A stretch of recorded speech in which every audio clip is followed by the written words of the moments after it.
بسم الله الرحمن الرحيم صلى الله وسلم وبارك على سيدنا محمد وعلى آله وصحبه أجمعين وعلى آل بيته الطيبين الطاهرين وعلى من تبعه وتابعي تابعيه ومن تبعهم جميعا بإحسان إلى يوم الدين. Mes chers frères, mes chères sœurs, je suis vraiment très ravi de pouvoir participer avec vous en ces festivités de l'Eid. J'aurais certainement préféré être parmi vous dans des festivités présentielles en chair et en os, mais le confinement est là. Mais quand même, ça ne nous empêcherait pas de communiquer, du moins comme ça à distance. Aussi, j'aurais bien souhaité et préféré, et c'est ce qui était convenu d'ailleurs avec notre sœur Souad, c'était d'intervenir en direct pendant ces festivités. Mais hier, au dernier moment, dans notre mouvement Tawhid al-Islah, on a décidé, à travers notre initiative de soutien de la Palestine, on a décidé d'effectuer un sit-in aujourd'hui à 17h devant le Parlement marocain. Un sit-in dans lequel on va tout simplement exprimer notre soutien à nos frères et sœurs en Palestine, à la mosquée Al-Aqsa bien sûr, et aussi on va essayer de pratiquer un peu d'assurer notre rôle de motivation pour motiver notre État, notre gouvernement à agir pour le bien de la mosquée Al-Aqsa, qui est une mosquée qui n'est pas une mosquée palestinienne, elle n'est pas à la Palestine, c'est une mosquée qui est à nous tous, à tous les musulmans à travers le monde entier. Et justement nos sœurs et frères palestiniens, ils ont toujours été les meilleurs gardiens de cette mosquée, ils ont toujours assumé ce rôle comme il le faut, et maintenant ils sont en train justement de donner leurs enfants, leurs jeunes en tant que martyrs pour justement assumer cette cause et assumer ce rôle de garde et du maintien de la mosquée Al-Aqsa. Donc la moindre des choses, c'était d'essayer d'organiser ce sit-in, un sit-in qui va être suivi par la suite par une grande marche qu'on va essayer d'organiser au cours de la semaine d'après. Et donc vous allez comprendre qu'après avoir consulté ma sœur Souad, elle aussi a jugé que la priorité est à ce sit-in. D'où on a pensé à enregistrer ces petits mots qui ne m'empêcheraient pas quand même d'assister à vos festivités de ce l'Eid, Inch'Allah Azza wa Jal.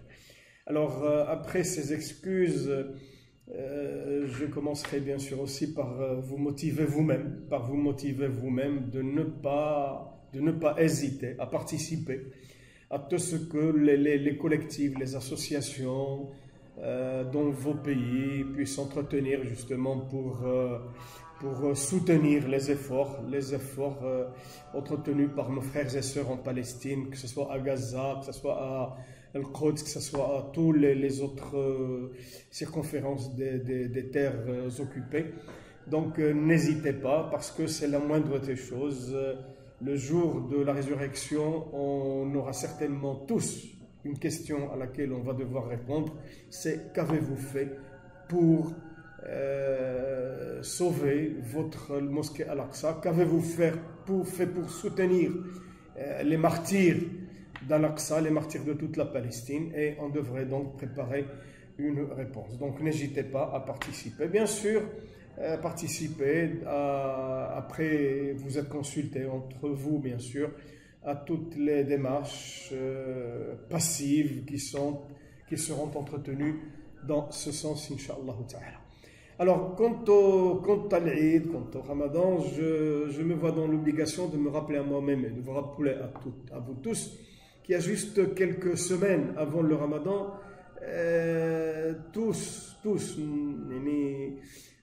nous implorions Allah subhanahu wa ta'ala, et nous l'avons prié presque chaque jour de ne permettre ou de ne faire atteindre le mois du Ramadan. Et tous on disait Allahumma barik lana fi Rajab wa Sha'ban wa ballighna Ramadan, puisse Dieu bénir notre Rajab et notre Sha'ban et nous faire atteindre le mois du Ramadan. Maintenant, ça a été, alhamdoulilah, fait. On a atteint le mois de Ramadan, on a vécu tout le mois du Ramadan, ce qui n'a pas été le cas de certains de nos frères et sœurs qui sont tout simplement morts avant de pouvoir bénéficier de ce que nous avons vécu pendant ce mois. Allah yarhamhum jami'an, inshallah azza wa jal. Mais maintenant, nous, on va devoir être bienveillants et plutôt vigilants pour ne pas rater ce qu'il faut bien retenir de ce mois de Ramadan. N'oublions pas que le prophète sallallahu alayhi wa sallam nous a bien prévenu. Il a dit qu'un homme qui atteint le Ramadan et qui sort de ce Ramadan sans qu'il ne soit complètement pardonné, eh bien c'est certes un grand perdant. C'est certes un grand perdant. Pourquoi? Parce qu'Allah subhanahu wa ta'ala lui a donné l'occasion de vivre le Ramadan et d'en sortir complètement pardonné, et il n'a pas réussi à faire cela. Donc la première des choses, c'est nous devons tous essayer de ne pas être de cela. Surtout que le mois du Ramadan, c'est, comme vous le savez, c'est un mois dont tous les instants sont répartis entre la miséricorde d'Allah subhanahu wa ta'ala, le pardon et la garantie d'éviter l'enfer. C'est ce que nous a promis le prophète sallallahu alayhi wa sallam. Il y a même un hadith qui dit que le début, le Ramadan, c'est un mois dont le début est miséricorde, le milieu est pardon, et à la fin, c'est une garantie d'éviter d'aller en enfer. N'oublions pas aussi que ce mois, nous l'avons vécu dans une quarantaine, et que cette quarantaine, malgré le fait que bon, c'est quelque chose de néfaste, mais quand même, il faut voir les choses du côté positif. Cette quarantaine a été, comme celle de l'année dernière d'ailleurs, elle a été l'occasion pour nous de briser la routine et la monotonie qu'on avait l'habitude de vivre les derniers ramadans avant cette pandémie. Donc nous prions Allah subhanahu wa ta'ala pour que cette année soit aussi la dernière que nous vivons dans la quarantaine, et le dernier ramadan dans la quarantaine. Et aussi, et là je m'adresse à vous qui êtes dans des pays autres que dans des pays qui ne sont pas musulmans, si vous vous comparez aux autres familles et aux autres gens parmi lesquels vous vivez, vous allez certainement constater que la meilleure quarantaine de ce Covid et de cette pandémie, c'est celle qu'ont vécu les musulmans. Et grâce à quoi? Grâce justement à ce Ramadan. Pendant ce Ramadan, on passe tout un mois dans la sérénité, dans l'adoration, dans l'imploration d'Allah subhanahu wa ta'ala. Et ça, nul autre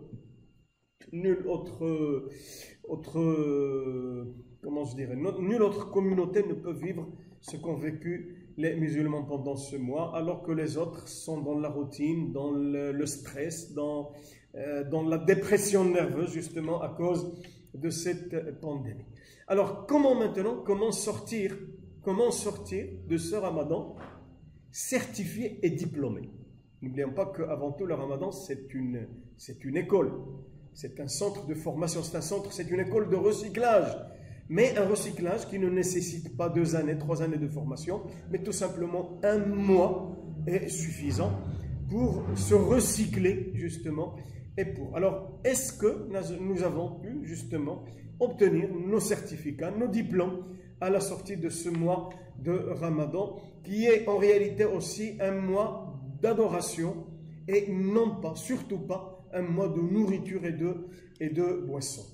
Et là, je vais devoir aller justement dans ce sens. Parmi les leçons essentielles qu'on devrait retenir, c'est que le Ramadan, qui est malheureusement devenu une occasion annuelle de gaspillage de nourriture et de boissons, et dont le résultat justement de ce gaspillage, c'est un gaspillage de temps et un gaspillage d'argent. Ce qui provoque un épuisement physique et matériel à la fois de la famille. Et Ibn Taymiyyah, il a dit que ceux qui économisent en se nourrissant pendant ce mois, ils s'en réjouissent, c'est-à-dire ils se réjouissent de leur nourriture plus que les riches qui gaspillent la nourriture. Ces derniers, justement, à force de s'habituer à se rassasier de toutes sortes de nourriture, ils n'en tirent plus autant de plaisir que les autres. Mais ils deviennent accros et ne peuvent plus justement patienter et leur maladie abonde à cause de tout cela. Et il y a pas mal de gens qui sortent de Ramadan vraiment avec toutes les maladies de l'appareil digestif, de l'appareil respiratoire, de tout, avec tous les malaises et les maladies du monde. Ibn Qayyim aussi, il a dit que l'excès de la nourriture, il appelle à de nombreuses sortes de mal. Parce qu'il oriente l'effort et l'énergie vers les péchés plutôt que vers l'obéissance et les bienfaits. Et combien de péchés sont justement entraînés par la satiété et l'excès alimentaire qui, par la même occasion, empêchent obéissance et empêchent de faire beaucoup d'actions de bien. Et celui qui arrive à éviter, c'est tout en une traduction des paroles d'Ibn Qayyim, celui qui arrive à éviter le mal de son ventre, il va certainement échapper à un mal assuré pendant ce mois. Alors, ça c'était la première chose. La deuxième chose, et ça vous concerne plus dans les pays non musulmans, c'est le fait d'essayer justement de vivre l'appel à Allah subhanahu wa ta'ala, la da'wa. Pourquoi? Parce que ce Ramadan, il nous donne justement l'occasion de nous rassembler, d'assister à pas mal de meetings, d'assister à pas mal de sermons, à pas mal de prêches de certains ulama, soit en direct dans les mosquées, soit comme cette année à distance à travers les plateformes qui sont disponibles à tout le monde. Donc ça nous a permis de nous rassembler, d'entendre pas mal de prêches, pas mal de sermons, et ça, avec en plus à côté de tout ça, ça nous a permis d'être très très très attentifs et ne pas oublier d'effectuer chaque salat à son moment, sans parler des prières de la nuit, ce qu'on appelle les tarawih et salat tahajjud, et tout ça devrait en principe nous rapprocher de plus en plus d'Allah subhanahu wa ta'ala et de ce qu'a vécu notre prophète sallallahu alayhi wa sallam pendant tous ces ramadans. Et donc, ça devrait nous donner un certain bagage qui va nous permettre de pratiquer cette da'wa qui est la mission de tous les prophètes et de tous les messagers d'Allah subhanahu wa ta'ala et qui est une vocation éminente et qui constitue aussi la mission des prophètes et des messagers et de tous leurs suivants, dont nous faisons partie. Allah subhanahu wa ta'ala, c'est lui qui nous a dit قُلْ هَذِهِ سَبِيلِي أَدْعُو إِلَى اللَّهِ عَلَى بَصِيرَةٍ أَنَا وَمَنِ اتَّبَعَنِي.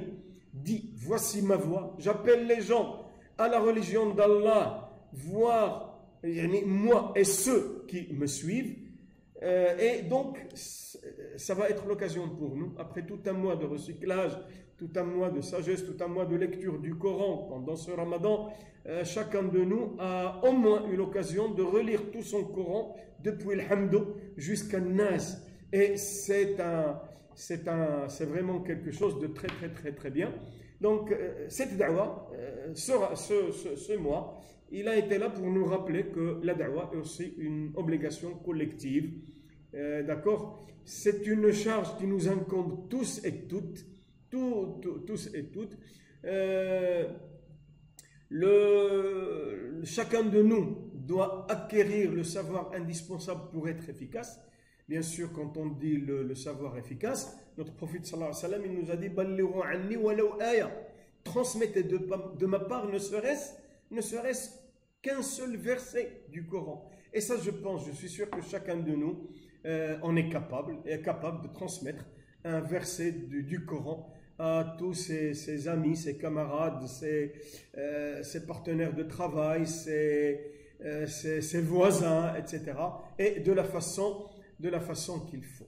Et les fruits de cette da'wa, tel que vous le savez, c'est pas seulement celui qui est appelé à Allah qui recueille ses fruits, mais plutôt nous aussi, car cette da'wa constitue pour nous le meilleur moyen pour affermir notre foi, et pour rester sur le droit chemin, sans oublier bien sûr la grande récompense qui nous attend chez Allah subhanahu wa ta'ala le jour de la résurrection et le jour des comptes. Donc à tous, il nous incombe d'essayer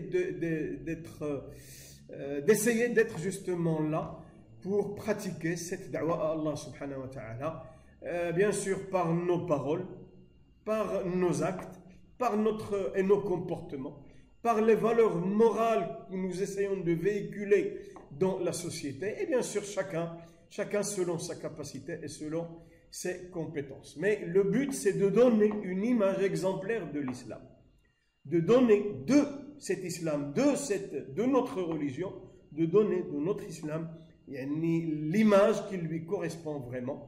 Allah subhanahu wa ta'ala nous a chargé dans cette communauté musulmane de transmettre le message de l'islam à toute l'humanité et nous a ordonné d'appeler les gens à se convertir et nous a informé que nous serons témoins vis-à-vis de ces gens le jour du jugement dernier. Donc les musulmans qui vivent en Occident, dont vous faites partie, ils doivent faire de leur mieux pour prêcher avec sagesse et donner une image exemplaire de l'islam que le prophète sallallahu alayhi wa sallam nous a transmis. Donc donner le bon exemple, ça incombe de vos devoirs et surtout après tout un mois de sérénité, d'adoration. Allah subhanahu wa ta'ala qui nous a dit Ud'u ila sabila rabbika bil hikma wal maw'idha al hasana wajadilhum billati hiya ahsan inna rabbaka huwa a'lamu biman dalla an sabilihi wa huwa a'lamu bil muhtadin. Par la sagesse et la bonne exhortation, appelle les gens au sentier de ton Seigneur et discute avec eux de la meilleure façon, car c'est ton Seigneur qui connaît le mieux celui qui s'égare de son sentier et c'est lui qui connaît le mieux ceux qui sont bien guidés. Donc il est de notre devoir de continuer justement sur ce chemin. Aussi, le Ramadan a été une occasion pour nous de nous transformer, d'évoluer. Et pourquoi? Parce que justement, pendant le Ramadan, on passe un très grand nombre d'exercices. On apprend à patienter, on apprend à rester à jeun, ne pas manger, ne pas boire. C'est des exercices qu'on ne peut pas subir en dehors du Ramadan. On ne l'acceptera pas. À laisser tomber et éviter toutes les choses qu'on n'a pas le droit de faire pendant le Ramadan justement. Donc tous ces exercices, ça nous permet d'agir sur nous-mêmes et ça nous permet justement d'évoluer, de nous transformer. Et comme je l'ai dit, l'école du Ramadan, c'est pas une école de 2 années, 3 années, c'est une école de 1 mois justement, et normalement c'est suffisant pour que chacun de nous pouvoir agir sur soi-même et évoluer dans le bon sens. Et donc le Ramadan a été aussi l'occasion pour nous et pour chacun de nous d'essayer de lire au moins une fois tout le Coran de l'Hamd jusqu'à Nas, et ça c'est quelque chose qui devrait rester avec nous pendant toute l'année. Et c'est pour ça qu'on parle de l'wird al-Qur'ani, c'est-à-dire cette quantité de Coran qu'on devrait lire chaque jour pour justement terminer la lecture du Coran au moins une fois chaque mois. Et bien sûr, on parle de l'wird al-Qira'a, l'wird al-Hifd, l'wird al-Tadabbur. Et ça, c'est quelque chose qui doit continuer avec nous, même après le Ramadan. Une dernière chose, parce que j'en suis déjà à 19 minutes. Une dernière chose, c'est que le Ramadan a été l'occasion pour nous, en tant que famille, de nous rassembler beaucoup plus que les autres Ramadans qui ont précédé. Et parce qu'on a l'habitude d'aller dans les mosquées, dans les centres islamiques, de rompre le jeûne avec les gens. Non, dans ce confinement, on a eu plus l'occasion de rester ensemble, de rester en famille. L'époux, l'épouse, les enfants, les grands-parents aussi, s'ils sont dans la famille. Et ça a été vraiment une occasion pour nous de retrouver cette convivialité qu'on a justement, qui nous a manqué pendant tous les autres Ramadans. Et donc, ça a été l'occasion pour nous de nous rassembler pour faire les prières de Tarawih, pour nous rassembler pour lire le Coran ensemble, et pourquoi pas pour terminer la lecture du Coran ensemble pendant le mois. Et ça a été une occasion pour les familles de retrouver leur sérénité, de retrouver les relations étroites qui ont manqué à cause justement des activités journalières qu'on est obligé d'entretenir, le travail et tout ça. Donc, et ça, on devrait continuer après le Ramadan, de garder justement cette convivialité de la famille, d'essayer d'avoir ces petites réunions chaque jour, de nous réunir sur la table pour manger chaque jour, au moins une fois par journée. C'est justement quelque chose qu'on a vécu dans ce Ramadan et qui devrait justement continuer avec nous par la suite. Je n'avais pas du tout l'intention de dépasser les 20 minutes. Alors, j'aimerais justement finir par souhaiter et implorer Allah subhanahu wa ta'ala et le prier pour que nous tous, qu'on soit dans les pays musulmans ou dans les pays non musulmans, qu'on se soit tous bien disciplinés pour justement sortir de ce Ramadan avec le grand pardon d'Allah subhanahu wa ta'ala, et que pour que nous puissions continuer et évoluer, parce que n'oubliez pas que pendant le Ramadan, ce qu'on adorait, c'était pas le Ramadan lui-même. Ce qu'on adorait, c'était Allah subhanahu wa ta'ala. Et Allah subhanahu wa ta'ala est là. Il est là avec nous et parmi nous pendant tous les mois et pendant toute l'année. Donc il est là. Donc ça n'a pas de sens de finir le Ramadan et de retourner à nos péchés et de retourner à faire tout ce qui ne plaît pas à Allah subhanahu wa ta'ala et ne plaît pas à notre prophète sallallahu alayhi wa sallam. Donc ce que je souhaite, ce que je prie Allah subhanahu wa ta'ala pour nous tous, c'est de pouvoir continuer dans le bon chemin, à être sur le droit chemin, pour être vraiment des musulmans qui donnent l'exemple, qui convient à notre religion.